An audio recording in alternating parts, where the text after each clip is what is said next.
Hello and welcome to the second video in this series where we'll have a look at some of the resources that are available, one good website anyway, and have a few comments on their videos and how to produce them. There's lots of resources out there for the reverse classroom model, but most of them are American based, which is fine, but most of them focus on their high schools. There's not a great deal yet available for higher education, though I'm sure many of the principles that are applied are widely applicable. This blog here, Emerging EdTech, is a pretty good resource. It covers a wide range of new educational technologies and has quite a lot of content on the reverse classroom. Well worth seeking out. It does have a YouTube channel, which is mostly used to flag up the latest post on the blog, so that's quite useful. You don't have to keep checking the blog every so often if you've got this channel subscribed in YouTube. As I mentioned before, UK resources are a bit thin on the ground apart from a few academic studies, so we are to an extent making this up as we go along. Some general guidelines on preparing videos for a reverse classroom model. First thing I would suggest is keep them short. 5 minutes is a reasonable length for a video presenting a problem. You can link to additional material, of course, but 5 minutes, no student should really have an excuse for not watching a 5-minute video. And of course, the fact that it's quite short means it downloads quite quickly, or they can access it quite quickly. Good idea to keep it visual.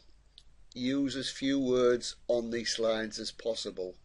This allows the students to access the video on mobile devices, including phones, which more in a moment. You don't want to get too hung up on perfect diction when recording a voiceover. I'm making the occasional fluff, and unless it's a disaster, I'm moving on. It is only a 5-minute video, of course, so it doesn't take long to start over. But the point is, your narration doesn't have to be perfect. If you make a mistake, just correct it. You may find it a good idea to write a script for the video. If this is done on each slide as a note in PowerPoint, it would also obviously be available when you distribute the presentation. You can print the notes out, or copy to another device, or even have them open on the screen as you record your voiceover. That would only work if you're recording the presentation window, of course, rather than full screen. If you have a 2-monitor setup, the best way is to open the presentation with notes visible in a subsidiary monitor. Now, when you run the presentation, it will open in your main monitor, but the notes will still be visible in the subsidiary one. And as you move through the pages in the presentation, back on your main monitor, back in your subsidiary monitor, the notes pages will also move forward as well. This, as I've implied, only works for presentations which are viewed in full screen. So about distributing them, we can post them directly on Blackboard, and there's one example there. I can host them on video sharing websites such as YouTube. As I mentioned in a previous video in this area, you can set your YouTube videos up to be public, which means anyone can watch them, or private, which means basically only you can watch them. I can restrict, I can basically not advertise their existence on YouTube, so they can't be searched for. In that case, you would need to distribute the link. It's very much up to you.